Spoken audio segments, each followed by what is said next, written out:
Hmm.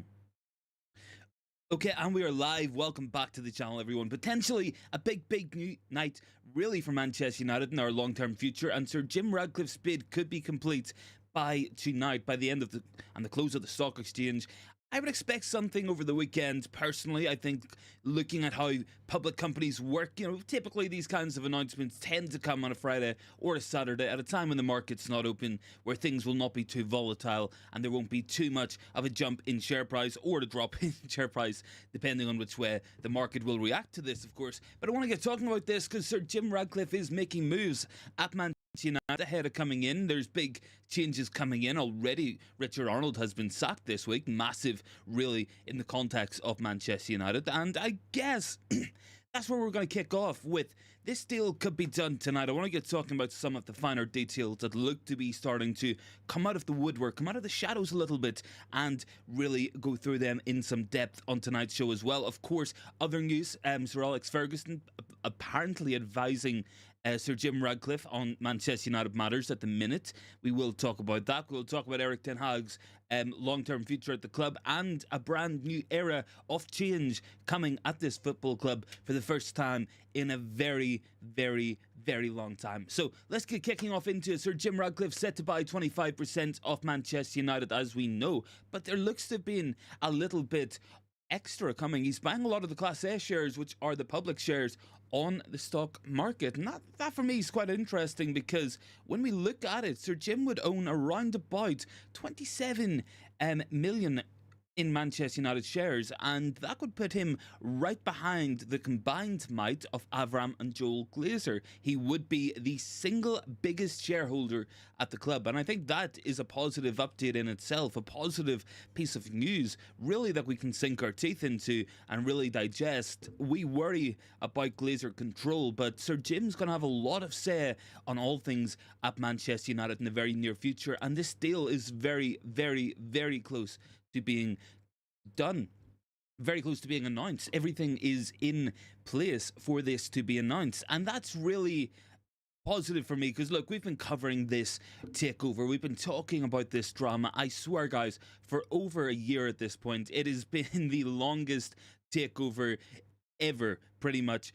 So coming in, Mark Kleiman's been talking about it as well. He says Sir Jim swooped for a 25% stake in United, which could be announced in the early part of next week, or indeed tonight, will be priced $33 per share, representing more than a 75% premium to customers and to holders of the share. As well as that, of course, it's interesting. Ratcliffe becoming the biggest shareholder gives him a lot of say.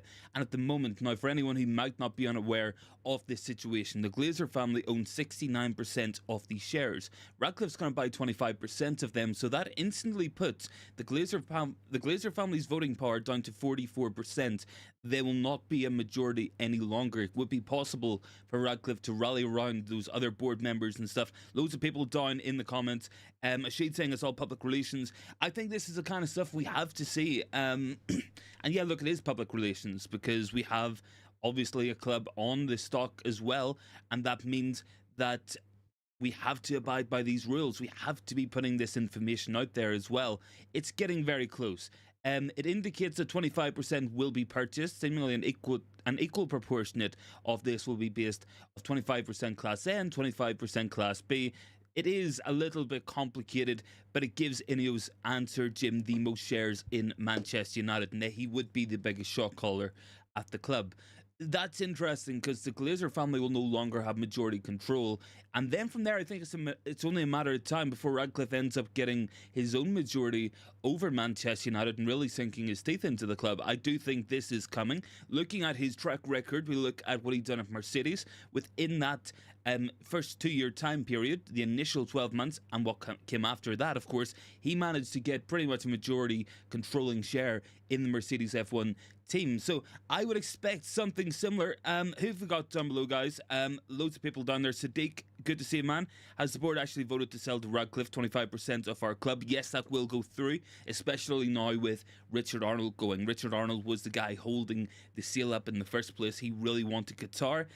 Cool Gimmer Boy says, what do I think on the Everton point deduction? Of course, that's the big news of today, really. I think it's it's good to see that they're putting their foot on. It does feel like a big punishment for Everton, but I think all things considered, really, if you're breaking the fair play rules, they're there for a reason. They have to make an example of somebody, and I can't remember the Premier League really having point deductions at all. So I get it. It will be interesting to see what happens with Chelsea, with Man City. Obviously, look, there was talk about that as well, that those clubs could have such a big point deduction that they end up getting relegated from the Premier League. And what a shift that could be to the balance of power as well in the Premier League. But I want to get back to Sir Jim, getting very close to his buy-in, getting very close to that time where he will be taking control over the footballing side. I would expect him to be in full control pretty quickly as well. And yeah, look, I think it's coming. I do think this is going to be happening pretty soon as well. I would expect something tonight, the weekend, at the very latest Monday. That's what my estimation would be, based on current events, based on everything that seems to be going on at the club, what's happening with our football club. I think it's going to be very, very soon that we will see this takeover complete and we will see it getting done. Stephen is down there. What's Stephen saying? Ten Hag to be sacked by Ratcliffe after Liverpool win 8-0 soon. I mean, I'm worried about those fixtures. We're not playing good football, of course, and it's going to be a very difficult running. Look, we got Liverpool, we got Newcastle, Chelsea to come up, some big matches, some good teams that we're coming up against. I'd be kind of worried looking ahead of that. Daniel is down there. I will have Sir Alex for 6 years. How did they bring back United after 26 years? That be it. Yeah, look, I think the Ferguson thing's an interesting one. I'm asking you guys in the poll. I can see Jeremy's been putting some really good points in the comments as well. So I had asked you guys, is Sir Alex advising Sir Jim Ratcliffe on what to do with Manchester United a good thing or a bad thing? What do you guys think on that? I think it's kind of a mixed bag. Look, Sir Alex Ferguson is probably the most respected person in all of football. The guy genuinely brought this club from a team that couldn't win to a team that won everything. He completely revolutionized, completely changed our football club for the better. Do I think it's a good idea? I think we might be safer looking to the future rather than looking back to the past. Does Ferguson have ideas and stuff that he can advise on? Yeah, I'm sure he does. But I think we're genuinely safer moving on as a football club and looking towards the future of what we're going to do. I think that has to be the plan. I think, as Jeremy said, we've been looking at legacy, we've been looking at DNA. Those are words that have been thrown at us for a very long time as Manchester United fans. Do I think that this is a good move to bring Sir Alex Ferguson back into the fold in some kind of an advisor role, some kind of general counsel, whatever? I'm not 100% convinced. I'm not. I personally think, yeah, look, Sir Alex Ferguson retired a long time ago, and maybe it's for the best for him that he does remain retired as well. Look, it's nothing. It's not an insult. It's nothing to have a go at against Sir Alex. Of course, nothing but respect for what the guy did for our club. But I think we've got to look towards the future. I think we've got to look towards becoming a modern football club, a modern team with a modern structure, with a modern belief, ideas, values, and what we're going to do. That's what I think we need to be doing in this situation.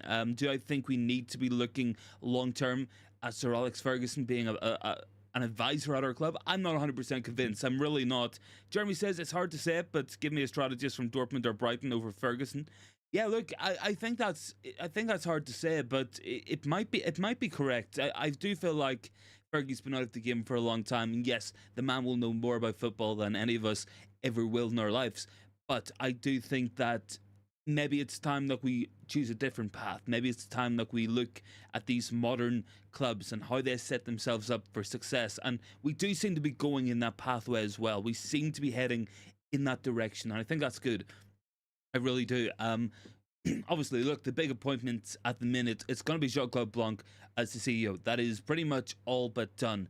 There was reports came out today that Paul Mitchell will be taking a pre-agreement to become sporting director. Then there was talk of Dougie Freedman, and Dougie Freedman obviously has ties to Sir Alex Ferguson, has done quite a good job at Crystal Palace, all things considered, but definitely, I do think we need to be looking at more modern ideas. I think that's how we're going to be able to run as a football club. I don't think the manager will have all the control anymore. I think we're moving away from that. I think we've looked at this for 10 years. I don't think there's a manager out there who will come in and do what Sir Alex Ferguson did. So I think we got to go for a different option.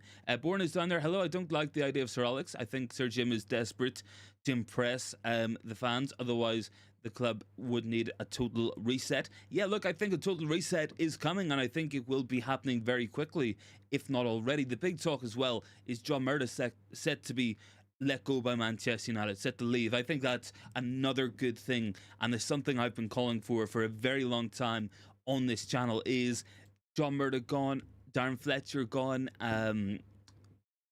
Richard Arnold gone, which we have got.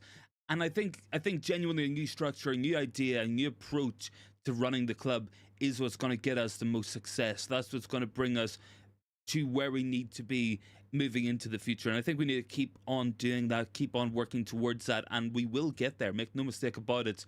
I think that will be the way that we have to operate as a club. I think that will be the way we need to work moving forward. Having guys like Mitchell come in, revolutionise the players we're bringing in, having those contacts in the game, knowing what they want to do, setting out long-term plans, long-term strategies, contingencies, all that stuff needs to be done. We are not going to have the stability of a manager who's going to be here for the best part of 30 years. I just can't see that happening. I just cannot see that happening anymore in the modern game. I just think it's too much of a results-based business. Obviously, when we sack a manager, it's a complete reset on the club every 2 to 3 years. We've had this for 10 years. We've had David Moyes, we've had Louis van Gaal, we've had Jose Mourinho, Ole Gunnar Solskjaer, and now Erik ten Hag as permanent managers. Of course, Ralf Rangnick in there as well. Not quite permanent, but still had most of a season.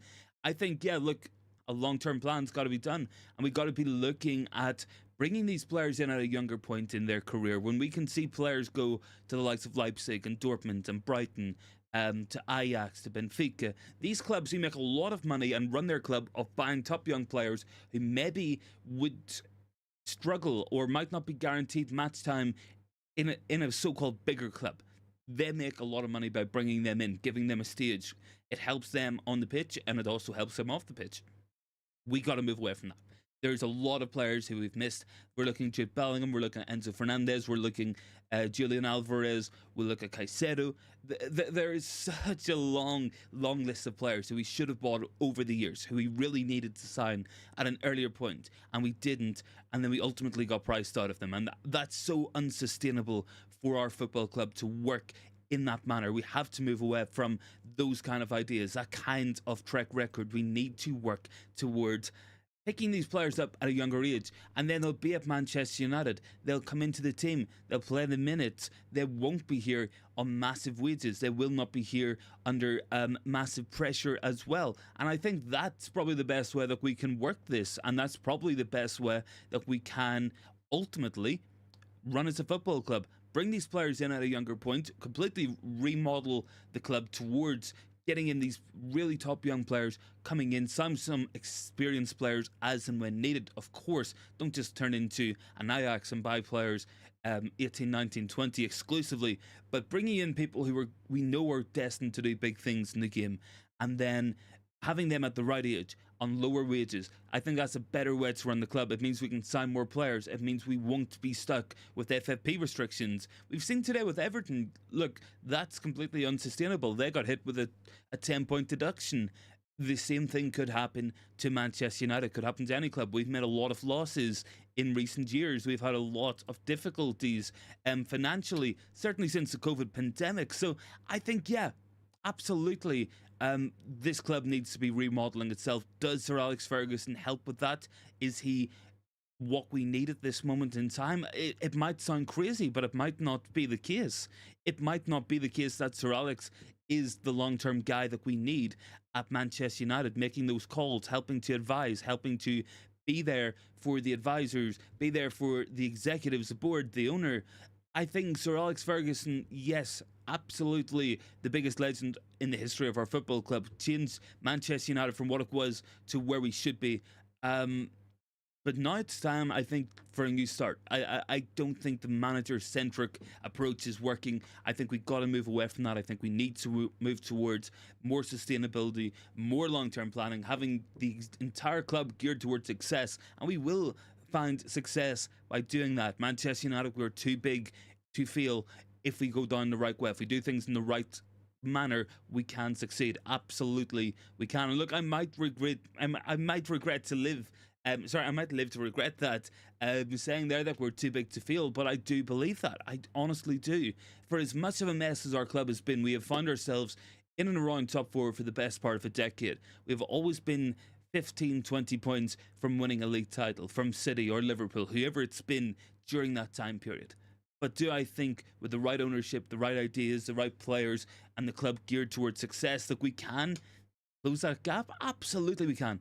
Absolutely we can. Man, it's good to see you. I hope all is good with you, man.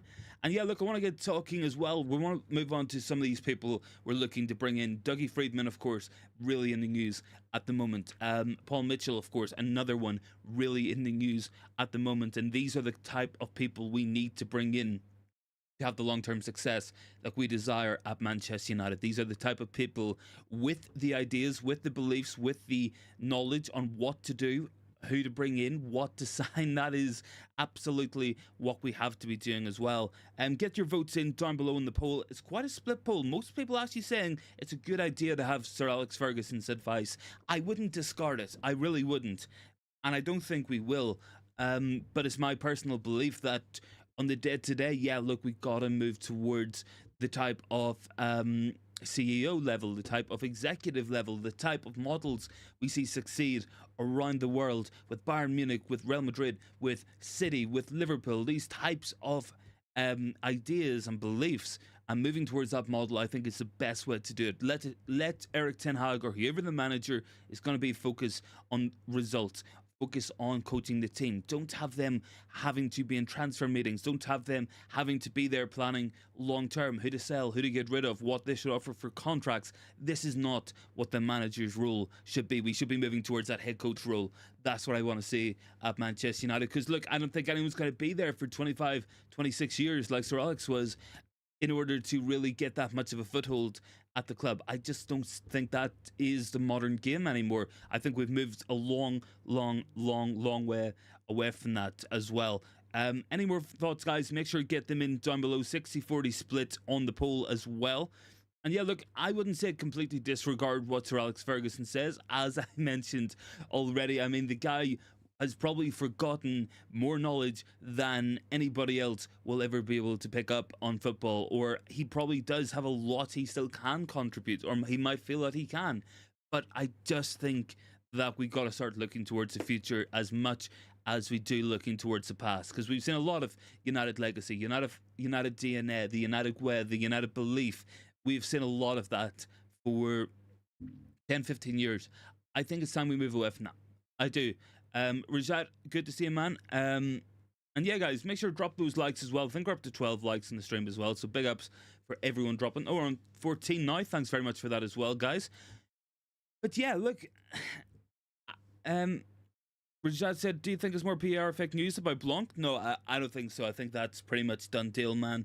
I think when we look at it, you have a very experienced CEO, done a lot of big jobs at Juventus and PSG. He's on the Ineos payroll, has been for a long time now. And he doesn't really have a project as such within the Ineos umbrella. So yeah, I think he will be the man replacing Richard Arnold as CEO. I think he's the right call as well. I think this is the type of calls we need to be making when appointing these board members, is picking up the best in class, picking up these guys with genuine football experience. And look, this should not be a revolutionary thing, having people who know football, footballing people in footballing positions, making footballing decisions. That should not be revolutionary, and it's a real symptom of the ownership of this Glazer family that is being seen as a radical change at Manchester United. It genuinely does baffle your mind how it ever really got this far. We've had bankers, we've had businessmen, we've had investors running the club for 10, 15 years at this point. I think, yeah, look, now is the time to get people in who know what they're going to do. Give them the resources of United, where we can grow, where we can expand commercially, where we can make such a difference to what we have on the pitch every single window. Long-term planning, that's the sort of stuff I want to see. And look, it might take a while. It might not be an immediate thing. It might not be the quickest fix in the world, but it will come. I do firmly believe that, and I will stand by that. And look, I'm a guy who did not initially want Sir Jim Ratcliffe to own the club. I wanted the full seal, and when that became apparent that Ratcliffe would not be bringing the full seal to Manchester United, that had me thinking, is this really what we want?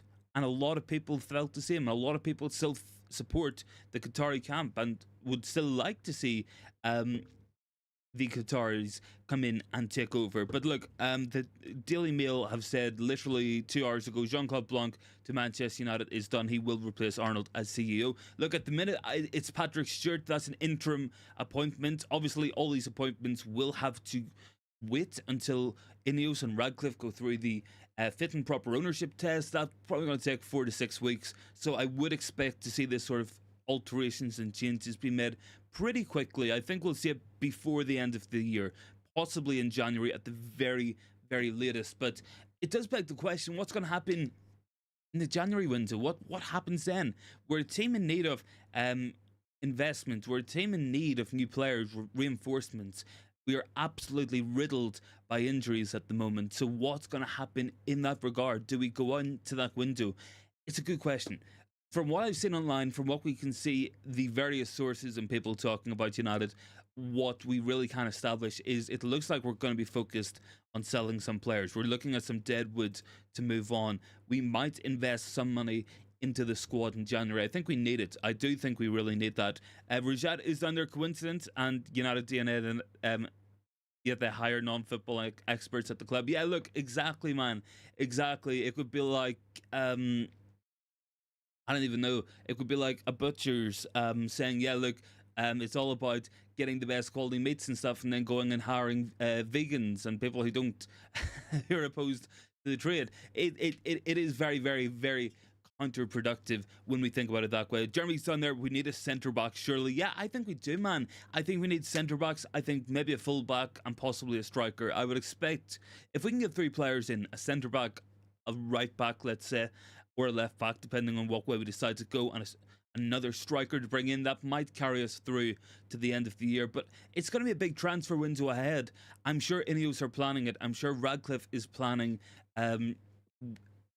with the footballing board who will be coming in. It will be Brailsford, it will be Joel Glazer on that, unfortunately, for now. But I do think that will come in time. I think that will be something we're going to see happen fairly soon. And I'm positive that the likes of Paul Mitchell, Dougie Freedman, whoever's coming in, director of football, sporting directors, all these roles we have to fill out, and we have to empower these people. I am positive they will have a long-term plan, and they will know what players they would like to bring in already. I think it's interesting. We're starting to get linked to a lot of players from the French league. We're starting to get linked to players from the Leipzig group, of course, the Red Bull group, obviously where Paul Mitchell was at Monaco, obviously where Paul Mitchell was with RB Leipzig as well. So I think there's genuinely groundwork being put in the background. It might not be anything official. It's probably just testing the waters through intermediaries and all that stuff that we always seem to do. But it does seem like we are having a look at some different players, maybe players we weren't expecting to be looking at. Bourne is down there. So Jim deal is like putting a simple bandage on a gunshot wound. There's nothing in it. I think it'll make a difference. Whether it makes a big difference immediately, I'm not sure, but I do think over the long term we will be happy with it as well. Chessboard reckons Ross Barkley coming. Cycling is a very different sport. It is. Make no mistake about that. It's a very different sport. But I do think Ineos will have learnt from their mistakes. Look, the big mistakes that we really made, the Radcliffe really made at Nice. Initially, they came in, they wanted to run it how they run the cycling, how they run the F1 stuff, the sailing stuff, all the other sports they're involved with. That turned out to be a bad move because they were over-involved and they weren't experienced enough, the people they brought in. Ultimately, they decided to take a step back. They went and empowered people who really knew what they were doing at Nice. And all of a sudden now, Nice find themselves top of the French league, unbeaten, ahead of PSG. and it does seem to be paying dividends for them, and it looks to have Nice where they want to be. So I think they'll have learned that already. Look, there's so little room for error at Manchester United. They cannot come in really and expect to run the place in their own way. So I think what they have to do is headhunt, find the people who they think are going to do the best job at CEO, director of football, sporting director, recruitment, all that stuff. And then you let them run the club. And these are the people who know what they're doing. These are the people who have the experience, they have the expertise, they have the knowledge, they have the background, they have the proven success in the past. And that's where I think we will find ourselves in a much better position. That's where I think we're going to find ourselves improving once we start to do that. Until that happens, maybe not too much is going to change immediately. But that does look to be first priority for Sir Jim. It looks to be first priority for Ineos as well. Let me see. Dunbourne's Rosette wants 1 or 2 players in January. Already scouting players, maybe. Yeah, I think we are. I think we're looking ahead. And I'm positive we will have had meetings with these guys. Look, apparently Paul Mitchell has signed a pre-contract with Manchester United. That could be something that we look at. That could be something interesting. Obviously, that will all depend upon what happens further down the line when this takeover is done. Eventually, when the Ratcliffe ownership really comes into its own. But it's going to come pretty soon. I do think that. But we might not see the results of that right away. It might take 2 to 3 windows to really correct what is wrong at this club. Rosacco's United going to sign Tobito. Hopefully, man. Hopefully we do. That will be an interesting one. Where will Sir Jim's allegiances really lie? Will it be with Nice? Will it be with United? Let's find out with that there one. Because that's kind of a potential conflict of interests. I was kind of under the impression that United would be seen as the ultimate goal and Nice would be used as kind of like almost a feeder club. I think that's going to be something we watch out for and something that we keep an eye on to see what's going to happen further down the line with that. Ultimately, it might go one way, it might go the other way. I think it's just a matter of time until we find out. What have we got in the poll as well? 70% going for Sir Alex Ferguson. Advice is a good idea, and 30% saying no. Look, I'm pretty torn on this. I am pretty torn on this. I think, on one hand, I absolutely love Sir Alex and everything he did for the club. Everything that he did at Manchester United absolutely revolutionised and turned our club around, brought us back to the glory days. But is there a time and a place for somebody like Sir Alex Ferguson? I'm not too sure. I think maybe I think you could sound them out for advice, but I think genuinely, if we're going to be modernising as a club, I think we've got to be moving forward. We have to look forward, and that's obviously a difficult thing to say about the greatest manager in the history of football. But that is kind of the position we find ourselves in. But look, it looks like Ratcliffe is listening for now.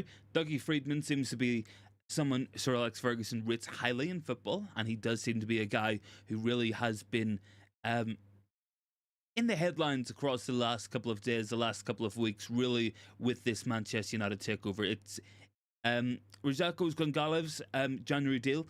I mean, look, anything's possible, man. I did see Mehdi Taremi was fancied for the striking position. I did see that we could be looking at Tobito, we could be looking at Ignacio. These are hard to do deals. I don't know if we get them over the line in January because of the success that their clubs are having, but we could be looking elsewhere. We could be looking around. We could be doing some shopping. There was a player we were linked to as well, a centre-half from RB Leipzig. Let me just quickly pull up his name.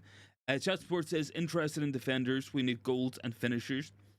Yeah, I think we need goals. We do, but it's not untrue as well to say that we genuinely have very little defenders who are even fit at this moment in time, who are even able to step onto the pitch. Like that's also a concern, surely, for Manchester United. Keep voting on that poll as well, guys. Got 20 votes on it so far. Let me just quickly double check. I want to see who the centre back we were looking at from RB Leipzig was. I think it's a young French. I think it might be Castello or Castellino or something. Rizat says no, they need defenders for being inconsistent. Leach gone. I think we need both. I think both are the answer. But I do feel bad for the for the actual goal scorers, for those attacking players. And the reason why I feel bad for them is because there's been so little service this year. Last year we looked like a team that made a lot of opportunities. We just couldn't score. We just could not find the back of the net no matter what we do. But this season we're not making the opportunities. We got Højlund in, but we're not giving him anything really to feed off, anything really to get his goals from. We've got 21 votes in the poll as well. Thanks very much for everyone for voting on that. Keep dropping a like as well if you guys can. Much appreciated. But yeah, look, it's an interesting time. It's an interesting time. I believe the New York Stock Exchange will be closing very, very, very soon. So I will be keeping an eye out for any possible updates that might come in tonight, because that could happen. Bourne says, let Sir Alex rest and enjoy his retirement. Yeah, look, I think that's another one as well. Obviously, very difficult time for him with his wife dying and that as well. So we really will obviously be fitting into it. But he does have things to keep him busy. He does love his horses, as Manchester United fans know. If you guys know your history, it was a horse that did lead the Glazer family taking over at Manchester United. But that's a story for a different time. Any more thoughts, guys? Make sure to get them in down below. Yeah, the New York Stock Exchange, I think, will be closing in a couple of hours as well. So definitely something to keep an eye out on as well. What do we got here as well? Did I miss a comment there? I'm not sure. I'm going to move on really quickly as well, guys, to Jean-Claude Blanc. So this is coming in from Sky Sports News very recently as well. Only a couple of minutes ago, actually, 22 minutes. A lot of people in the sports business speak very, very, very highly of him, says Sky Cava. He has also been talked about as coming in pretty much immediately. That looks to be first appointment. And I have to say, I'm liking it. I'm surprised that Richard Arnold was a guy who was cleared out so quickly. I didn't know if there was going to be a fight from the Glazer family on that, but that relationship does seem to have soured and does seem to have fallen apart as well, mostly over the Qatari ownership and the Qatari bid. Really, Ratcliffe was a backer of Sheikh Yassim in that race, and ultimately the Glazer family decided to do away with him as well. Test work goes, although McTominay, who I rate as a top professional, is still scoring in the Prem. International. Oh, that's in relation to your previous comment. Yes, of course. Yeah, look, Scott McTominay is a man who can't stop goal scoring at the minute. He's genuinely bagging a lot of gold for club and country. But again, I think he's just got to be in the right system. I think he's got to be in the right kind of area. He's not a deep lying midfielder. He's not a deep lying player, really. He breaks into the box. He gets onto the end of things. He scores goals. Yes. But really, Scott McTominay is kind of symptomatic of a lot of things wrong at the club at the moment. I do think he's a player maybe we look to cash in on some point. I can't see the long-term plan being Scott McTominay either. Let's see. Rajak wants to go get us Ignacio. Oh, man. Look, Ignacio is a really, really good player. I think we need more left-footed centre-backs. Yes, we have Lisandro Martinez, but I think we need another. I think we need really 3 centre-backs, and that's under the assumption that Maguire, Lindelof and Varane will be leaving the club either in January or the summer or slightly after that. I think that's all coming. I think Varane looks to be set to be leaving. I think Lindelof just isn't good enough. He still hasn't signed a new contract either. And Harry Maguire, we wanted rid of him last summer. We couldn't get that deal done. Maybe it gets done next year. Maybe that's something that happens then. I'm not too sure. But certainly, I think 3 centre-backs could come in. I think maybe 1 in January, 1 in the summer, and 1 the summer after that. I think Ignacio is a good option. I think another right-sided centre-back is definitely needed. That's where Tabita would come in as well. But I think that's needed. Ronnie is down there. What do you think of Ferguson coming in as a striker in January?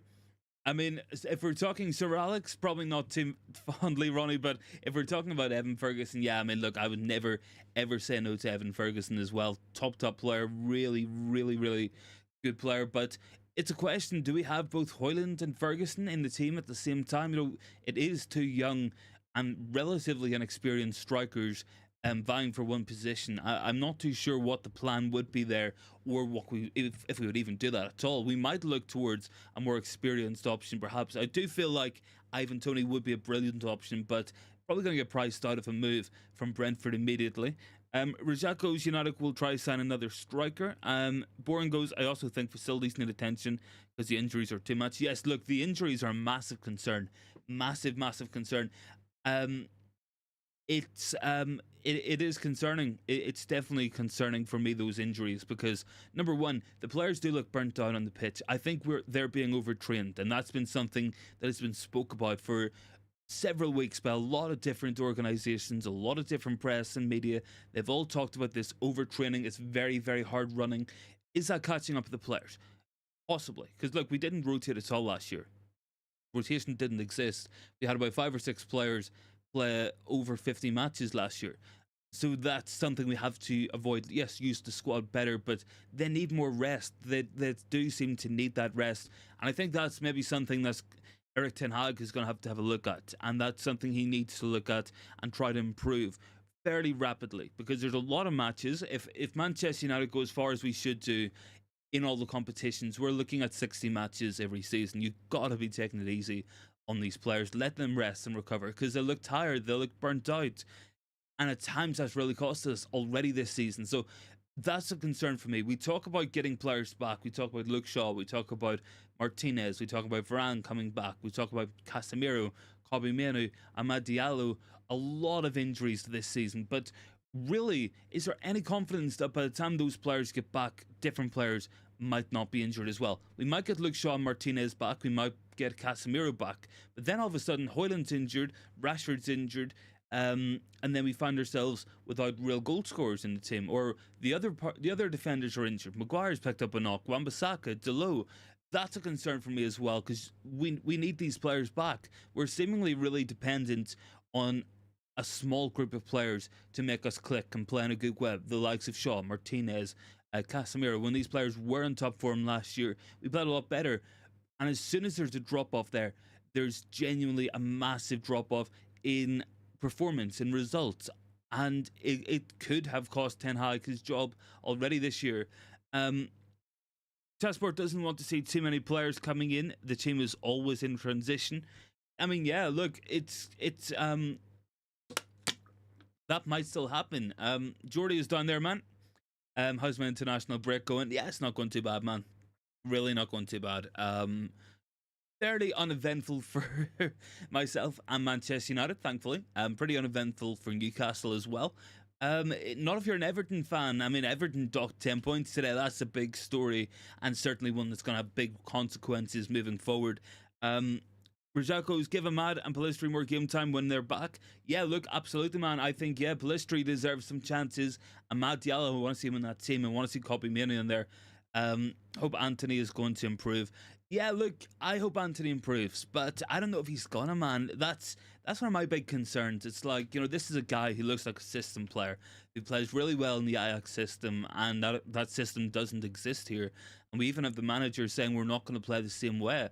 And we can't play it the same way. So I don't know what's going to happen there. I really don't, because unless he has the right setup around him, you know, a fullback bombing on past him, an attacking midfielder coming over to link up, the striker being there for hold up sort of stuff, then he looks very limited. Yeah, look, he might work hard and do some off the ball work, but that's not what you pay £80 million for. You genuinely don't. I mean, it could be argued as well, like Dan James was a better signing than Anthony for this club so far. And that's kind of the level we've been getting.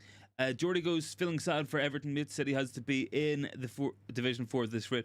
Yeah, look, City, Chelsea, those clubs are massive risk. I mean, look, if City are found guilty on 5 of the charges out of 115, which isn't a lot, then that could be a 50-point deduction. They'd probably still stay in the league, but if it was 10, they'd be docked 100 points at that rate. And that's really not too high of a rate either. Genuinely, they could find themselves thrown out of the league. It will take years. It will take absolutely years, because, as always with the big clubs, they will have lots of lawyers. They'll have lots of ways to hold this up. It will go through the court. It will go through constant appeal after appeal after appeal. They'll try to weasel their way out, try to sneak their way out if they can, and I don't know. I don't know what will happen from that point on. Like, we might be having this talk 5 years time about Man City, about Chelsea, about what's happened what's going to happen. It genuinely might go on for a very, very, very long time as well. I think it's interesting though because seemingly the Premier League wanted a harsher punishment as well, um, for Everton, but they decided to hold back on that when they didn't go as far in as they could, all things considered. And I don't know what that really means. It's like, are they setting an example? Are they not setting an example? What are they? What's the plan here? What's the idea here? That's my question with that one as well. But certainly, it's a distressing time to be an Everton fan. I feel like they're going to be annoyed, but honestly, it's not even too bad a time to get that deduction either. They'll stay in the league easily. They got docked 10 points, and I think they are they're 19th. So Burnley are still below them, and they're only 2 points ahead of. Behind the likes of Luton Town. So one win, and they're back out of the relegation zone. Isaac is down there. Isaac from Uganda. Very happy Sir Jim is to add 2 defenders and allow the young boys on their luck. Yeah, look, I mean, I'm pretty happy with the Radcliffe deal. It's not ideal. It's not what I wanted. It's the deal we're getting. But the more I'm learning, the more I'm looking at this, and the more stuff we see that he's going to do and going to bring in, it's maybe cause for a little bit of optimism. Obviously, look, we would have loved the Glazer family to be on the first flight back to America and never to see their faces again. We would have loved that. We would have loved to never have to deal with those guys again in the future. Yes, but it's not quite happened that way. They were greedy. Ultimately, Richard Arnold stopped several deals happening over the summer in June when everything looked to be heating up. We were stuck in a stalemate for a really long period of time. But yeah, look, I think the Ineos deal's gonna come to a close really soon. It might be tonight, it might be tomorrow, or it might be Monday. I think it'll come really soon, and the sooner it happens, the better. Because as soon as that happens, then all of a sudden, fitting proper ownership test, that will probably be a formality for Sir Jim Ratcliffe to get through that there, and then all of a sudden we find ourselves with Ratcliffe in sporting control. We did talk as well some of the more technical stuff at the beginning of the show. Obviously, 25% of Class A, 25% of Class B. It gives Sir Jim about 27 million Manchester United shares. Joel and Avram Glazer own 28 million between them. So Sir Jim has more than any individual Glazer family member. So that's going to give him a lot of power at the club. It will. Obviously, look, the Glazers are a pretty united force. They will vote together. They will all have the same ideas. But ultimately, Radcliffe's going to have a lot of say. Gani is down there. Good evening. Be really glad if Blanc joins as CEO. I've always wanted him to be the manager since Moyes was fired, going in the right direction for sure. Oh, I think maybe possibly got Laurent Blanc and Jean-Claude Blanc mixed up, but yeah, look, he's gonna be CEO. Obviously, yes, it's a good appointment. Look, I've seen someone call him the Lionel Messi of CEOs. I'm not really going to jump into anything stupid like that, but he definitely seems a lot better than what we have. He looks to be someone who knows what they're doing, and that's what we want. We want to see people, experts, knowing what they're doing, making the right decisions, making the right calls, and ultimately being the best thing for our football club. Born is down there. Would you rather we qualify for last 16 in Champions League and finish outside top 4, or we finish bottom and qualify for Champions League next season? I think that's a good question. Ultimately, I think maybe you're safer taking. Obviously, look, you would like to do both. I think maybe you're safer just. If you had to offer me that, I would say let's just go again Champions League next season. It's been nothing but a big failure so far this year. Nothing but a complete embarrassment. And do we even get out of the last 16? Probably not at this minute in time. So I think it's better maybe to look towards the long term as well.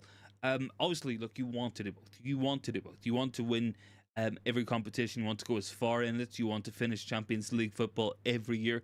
Try to push on for Premier Leagues, but we haven't been in a position to do that. I think it becomes a lot easier with a new director of football, a new sporting director, new ownership in the summer if there's Champions League, because that's a big selling point to a lot of players, and that's something we can't go without. We need it really, really badly at the club, and it's important that we finish in that top 4, or well, I guess it's top 5 now. Just speaking on the poll, 33 votes on it so far. 76% are saying that Sir Alex advising Sir Jim is a good idea.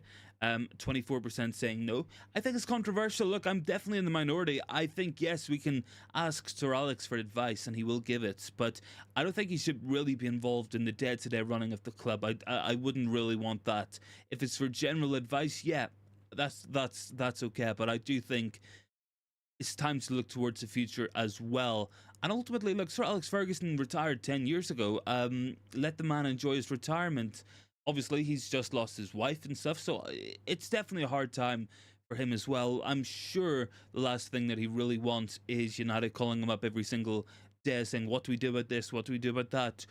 Do we bring him in? Do we sack him? That's not what he would want either at this moment in time. Look, his model of football, the way he ran football clubs, it's never really going to come back.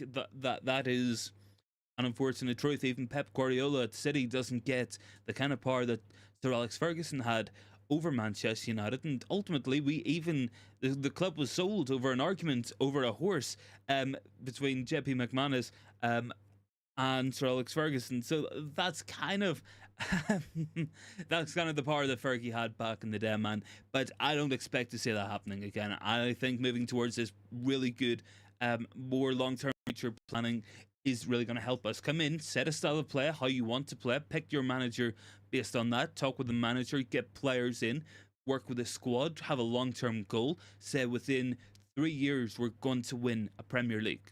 We're going to win a Champions League within 2 to 3 years. Set those goals and then go get them. That's what you got to do. Long-term planning, long-term strategy. It's going to pay off. It always does. The short-term fix, it's not been the one. It hasn't worked for 10 years. It's time we try something different, and thankfully now we actually are, and I'm really happy with that. I am. Keep voting on that poll as well, guys. Let me know your thoughts. Is bringing Sir Alex Ferguson back to advise Sir Jim and Ineos a good thing or a bad thing? Let me know your thoughts down below on that there one. Just gonna have a quick drink as well. Believe England's are kicking off very soon as well. Big ups to everyone as well for choosing to join in with the show tonight. Obviously, I think United stand run at 7 as well, so big ups for choosing me. I really do appreciate it, guys.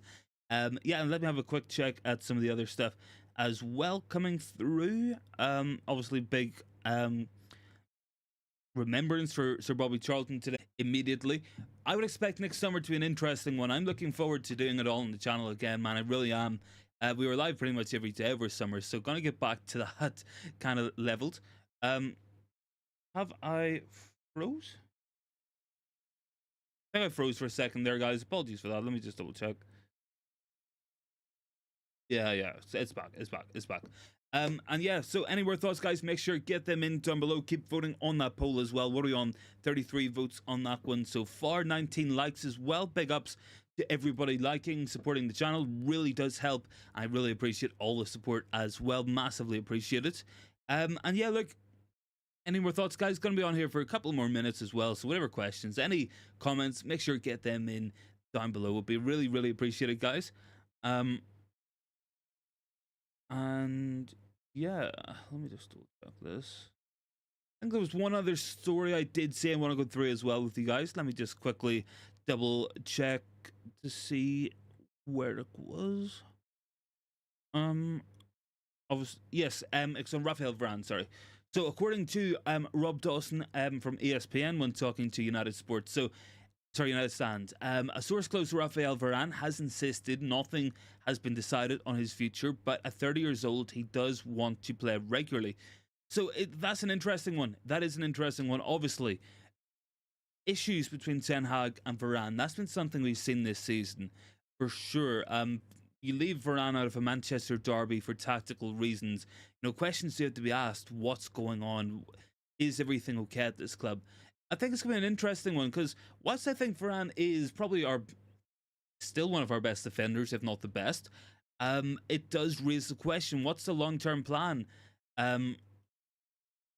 with him? Gani says, don't agree with Fergie coming back. We need to move on and stop making references to how he ran the club. It's almost 2024. Yeah, look, I think it's time to move on. Chatsport said, what is Fergie's new role? The new role, it seems to be some kind of like an advisory role to Sir Jim Ratcliffe. He had been recommending, of course, Dougie Freedman. He had been recommending other people as well within the footballing industry. Dougie Freedman seems to have some sort of a relationship with Sir Alex Ferguson. I think that's an interesting one. Am I a fan of it? I mean, look, if you ask Fergie for advice, yeah, look, he's going to give you, but I don't think that should be your go-to. I think gotta move past it at some point. Stephanie's done the comments. Big ups to you as well, Steph. Thanks for joining on in with us. And yeah, look, just going back real quickly, I think Varane's going to be an interesting one. I think he's going to be going at some point. I can't see it lasting for too much longer. I think, look, the injuries, I think that's a big issue. The issues that he seems to have with the manager and himself on tactical things, that in itself is an issue as well. It needs to be addressed and sorted out. So I think it's going to take a while, but I do think Varane, I think Casemiro will go. I think those are two expected departures at some time and point in the near future. I would be surprised if we start next season with both those players. And whilst, yes, they've won everything in football, and yes, they have done so much in the game and really helped us out when we needed them, it might be time to move past that at some point and move towards having a younger team, a fitter team that can cope with the demand of fixtures and be fit and available and ready when called upon, so that we're not finding ourselves with only one centre back fit, one left back, no right back, or whatever. We've had so many injuries this season. I do think a lot has to change in that regards. Any more thoughts, guys? Drop them into the comments, and as always, just keep voting on the poll. 74% going to go for bringing Sir Alex back into the fold as an advisor is a good role, and 26% are going to say no on that there one. Keep voting as well, guys, and big ups as well, up to 21 likes, much appreciated. And look, it's like I just said, guys, United Stand's been live tonight. They've probably had like 50 or 60,000 people on there, so big ups to everyone choosing to hop onto my stream. Much appreciated as always. Really is. What's your guys' thoughts on this Varane situation? What do you guys think we need to keep him? Do you guys think that maybe towards the end of the season we look to let him go, perhaps, with the age, with the injuries and everything else that seems to be going on? Let me know your thoughts down below. It seems to be quite a controversial one. A lot of people thinking we're trying to freeze out the top earners at the club and try to move them on. That might be part of the plan. Stephanie goes, we need to use the hungry youth players, and a blend of experience of youth is always the best mix. I would agree with that as well. I think the best teams always have young players in them. The best teams always have some experienced heads who know what they're doing as well. So I think that's been a problem for a long time. I think if you're a young player coming into the club, and say if you go back to the class of 92, Giggs, Scholes, Beckham, the Nevilles, Nicky Butt, those players came into a dressing room with Mark Hughes, with Paul Ince, with Peter Schmeichel, with Roy Keane, Brian Robson, Pallister, Bruce, Dennis Irwin, Paul Parker, so many experienced players, so many top level players. And now for young players in the last couple of years, they've been coming into a dressing room of Phil Jones, Chris Smalling, Marwan Fellaini's, your the Rojos, the Baillies. You know, they've been coming into some really poor dressing rooms in terms of quality, in terms of what they've done at the club as well. I don't think that's going to help anyone. I think when you come in the door, it's like when you start at a new place of work, you know. They'll initially put you with somebody who's been there for a while with some experience, who knows what they're doing. I think I'm freezing quite a bit, guys. Cantona was the one, says Stephanie. I seem to have unfroze as well. Not too sure what's happening with the freezing. Yeah, look, Cantona, definitely the one as well. But, you know, such a difference, really, for those young players coming into those dressing rooms. And 10 years later, when it was Ronaldo's and Rooney's of the world coming in, they went into a dressing room with Scholes and Giggs and Neville, players who've been there, done it all, commanded a lot of respect, led from the front. I mean, now look, players are coming in and they're looking for people to look after them, put them under their shoulder, put them under their arm, show them the ropes, show them what to do, and they're walking into a dressing room with a bunch of players who have done tools so many times for different managers. And I mean, that's going to filter down to the players as well. It really is. It's all culture, it's all environment, And at the minute, it doesn't seem to be the best one. I think that's something we've got to work towards improving, of course. And I think that will come. I do think that will come as well.